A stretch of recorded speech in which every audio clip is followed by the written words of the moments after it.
Well, good evening and welcome to the very first broadcast of My View from the Pew.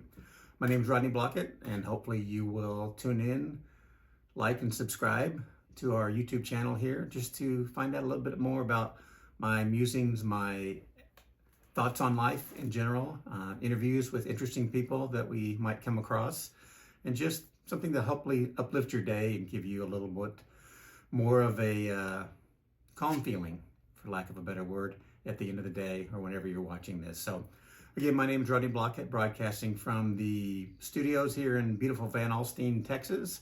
So a little bit about me, if you may not know. I was born and raised in Joplin, Missouri.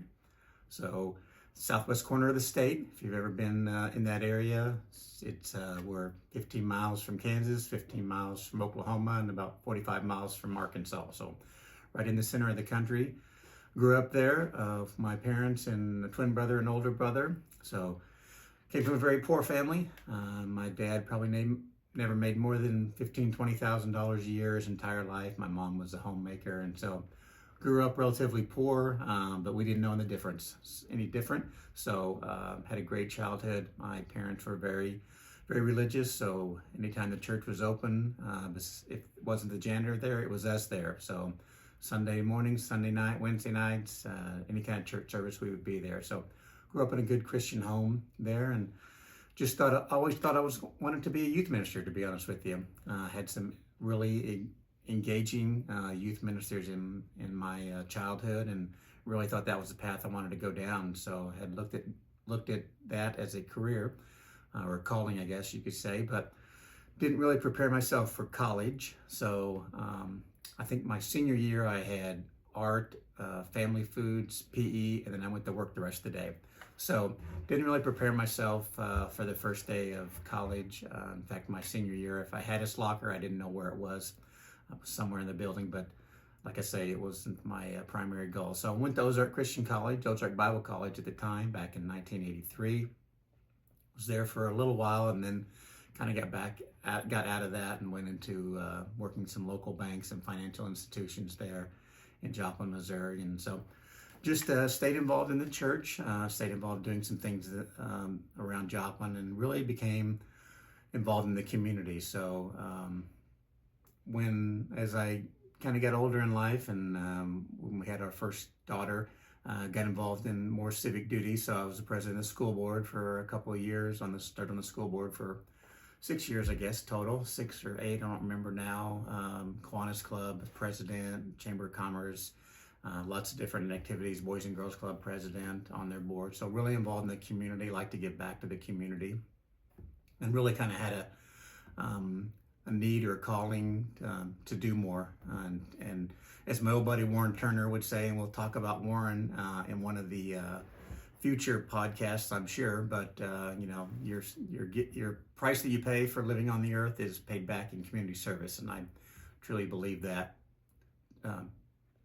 So kind of started that was kind of doing more community service type related activities, and then started working in more community related environments. So worked at the hospital there locally, and then got into working with media company, and that we own newspapers throughout the country, and which is what has now become Gannett newspapers, but at that time it was Liberty Group Publishing and Gatehouse Media in Joplin, and I worked on the internet team there. So all in all, really enjoyed my time in Joplin.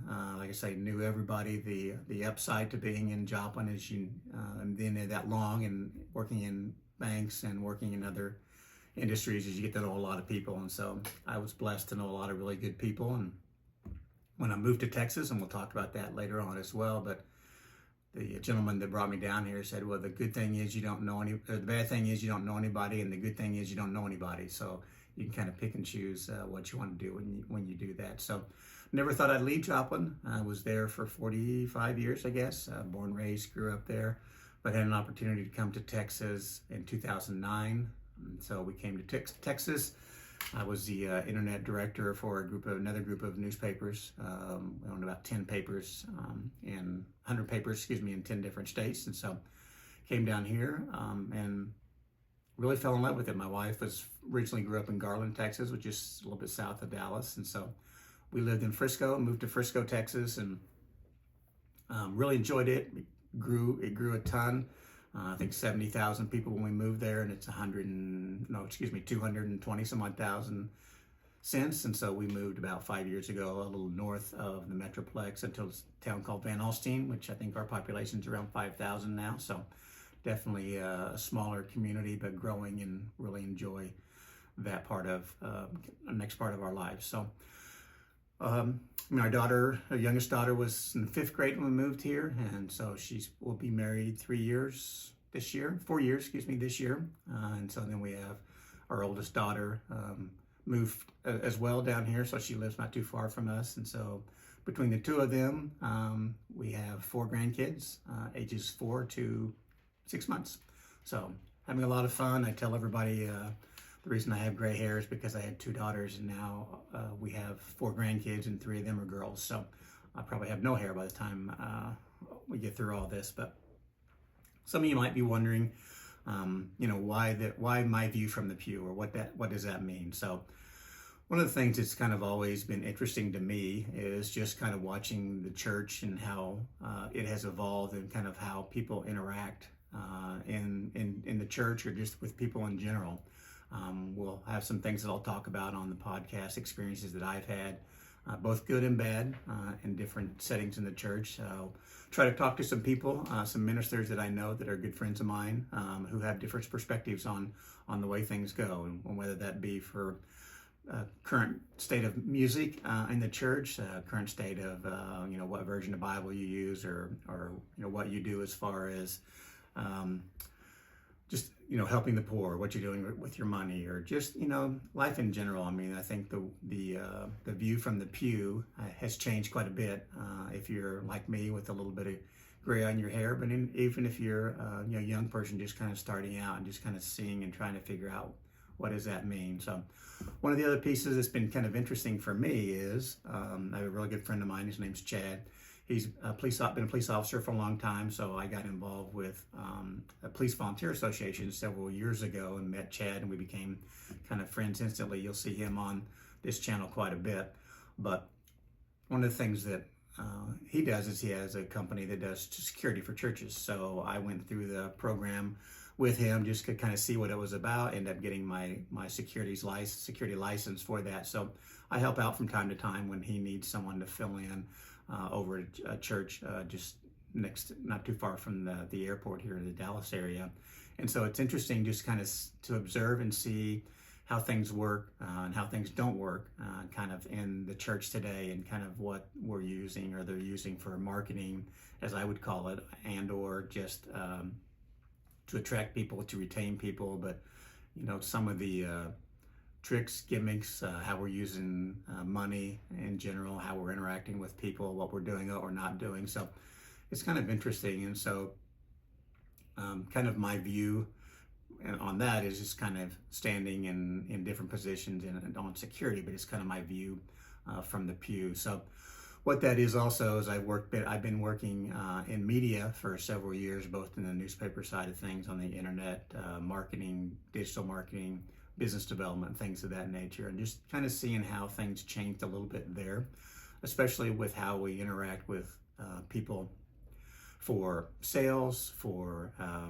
marketing, anything like that, on how we're dealing with one another, and what we can do better, and what needs to be addressed or changed a little bit. So my view from the pew has a lot of meanings. It can be anywhere from things that have to do with the church, things that have to do with how we interact with one another, just life in general. Our view, we all have a kind of a different view sometimes on different things that are going on, but sometimes it's nice just to kind of sit back and look and see. And so you'll hear me end each podcast and each video with that's my view from the pew, but that's a way for me to kind of look and see and show you it's just a view that I have, a perspective that I have, that I've seen, and you might share that, you may not, and I'm sure there'll be comments on that one way or another. But a couple other things about me that you may or may not know. So we'll talk about this as we go along, but I did write a couple of books. One of them is called Rocket Science Made Easy, and that link will be in the description down below. But several years ago, working for a media company, I would travel around doing trainings for both sales and online sales and online work training. And one of the fictitious names I would always use when I was doing my example was called Rodney's Hot Dog Stand. So I started a blog of Rodney's Hot Dog Stand of just things that I saw as I was out traveling, things that we could do better, things that are like, it's not that hard. Why are we doing it that way? Why are we making it more complicated? So I put all those blog posts into a book together called Rocket Science Made Easy, and it's kind of the tagline is, little things that make a big difference. And so I believe that that's what we need to do more, is look at how we can look at the situation and figure out how to make it as simple as possible. Sometimes we tend to go the other way and make it more complicated than it has to be. So Rocket Science Made Easy is just a book of how we tend to complicate everything in life when it's not that hard. When one chapter is called okay. So when sometimes the best answer is just okay, and move on to the next one. And then working on another book. It's taken me for a little while, but it's going to be similar to that. It's called The World According to Truman, which is about a lab I used to have, who was as I call a little off-centered lab. He had an interesting backstory, but a lovable guy. But a lot of things that he would do in his life and the things that he would do are things that we probably should be doing as well. So it's kind of the world according to Truman, and on how we should maybe live, or things that we could be doing differently and better in our own lives. So, and then another book that my buddy Chad, as I mentioned, and myself wrote a 3 years ago, is called Who's Watching Your Flock, which is a book about church safety, on just some simple things that can be done that we tend to overlook. So lots of things going on. This is the brief summary of me and kind of my thoughts and what we're doing, but really am happy to kind of be starting this channel. Really thankful if you're a subscriber, if you join and take a look and see.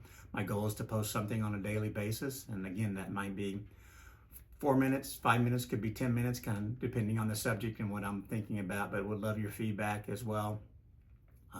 Hopefully you'll gain a little insight from, or an aha moment maybe from something that I might say, or people that might have. I'm hoping to find some interesting guests that we can have on the podcast, as well as just some friends of mine who are making a difference themselves, and how can we tap into that. So lots of opportunities, lots of stuff to come, but certainly appreciate you stopping by the channel, stopping by to see.